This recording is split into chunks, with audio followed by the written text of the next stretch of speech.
Mission के स्कूलों में जाके देखो, नैतिक शिक्षा 5वीं क्लास से 4थी क्लास से ही पढ़ाई जाती है।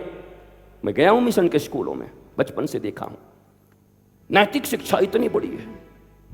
मैं आरोप नहीं लगाता, लेकिन कहां नैतिकता है, कहां है नैतिकता?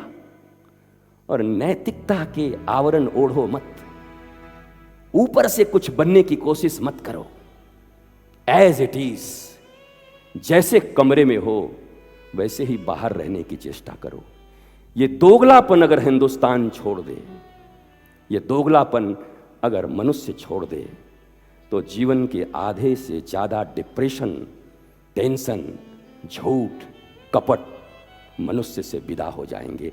लेकिन हम कमरे के भीतर कुछ हैं और कमरे के बाहर कुछ हैं। इसीलिए मैंने कल कहा था, भैया हमारे ऊपर इतना रोक मत लगाया करो।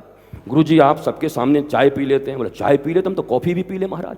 तुम तो ऐसा बोल रहे जैसे बैग पाइपर पी रहे हैं, मैकडबल पी रहे हैं।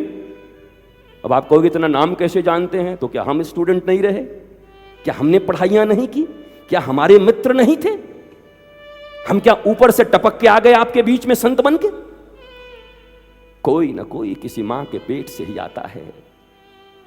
कोई मां, कोई गुरु उसके भाव को बदल देते हैं और उसका स्वभाव बदल जाता है। हर व्यक्ति चाहता है कि उसके घर में संत आए, साधु आए। मुझे देखो, मैं नाम लेता हूं सिर्फ मुख्यमंत्री के कारण नहीं। मुझे किसी ने पेपर पढ़ाया लाके, तो पेपर वाले गए थे भूपेश की मैया के पास। तो अब देखो, हम वृंदावन के तो मैया ही बोलते हैं, भूपेश की मैया। तो बातें पूछो कि बताओ अपने बेटे के बारे में। तो उसने बोला, मुझे किसी ने पढ़ाया कि भूपेश जब उदास होते थे तो संतों के पास चले जाते थे। हम कि वाह वाह वाह, क्या बात है, क्या तुमने संस्कार दिए। जीवन में यही तो सीखना है, यही तो एक बात है। कौन सी बात?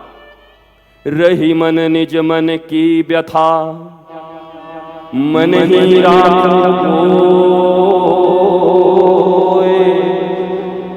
पर सुनिए ठिलई है लोग सब, और बाटी न लई को।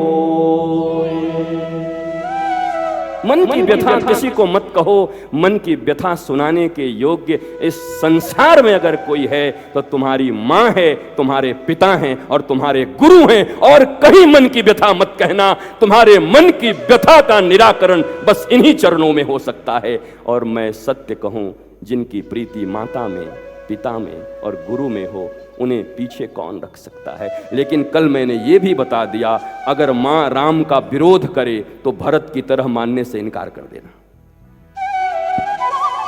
अगर पिता हिरण्यकश्यपु की तरह विरोध करे तो प्रहलाद की तरह इनकार कर देना। और एक बात कहूं, अगर गुरु शुक्राचार्य बलि को कहे कि इसको मत देना, ये विष्णु है, तुम्हें लूटने आया है, तो बलि ने क्या कहा? गुरुजी, मैंने तो ये सुना था कि जिस दिन द्वार पर परमात्मा आ जाए तो अपने प्राणों को भी लुटा देना। आप कैसे गुरु हो? आप ईश्वर को देने से मना कर रहे हो। आज से हमारा तुम्हारा संबंध खत्म। अगर गोविंद के बीच में कोई गुरु भी आ जाए तो उसका भी त्याग कर देना। चाहे गोविंद के बीच में मां आए, पिता आए, गुरु आए। शास्त्र तो यही कहता है, जाके प्रिय न राम वैदेही तजिए ताहि कोटि बैरी सम, यद्यपि परम स्नेही। एब्सोल्यूट, इनफाइनाइट, स्पेसिफिक रिश्ता। लिव इट, छोड़ दो उसको।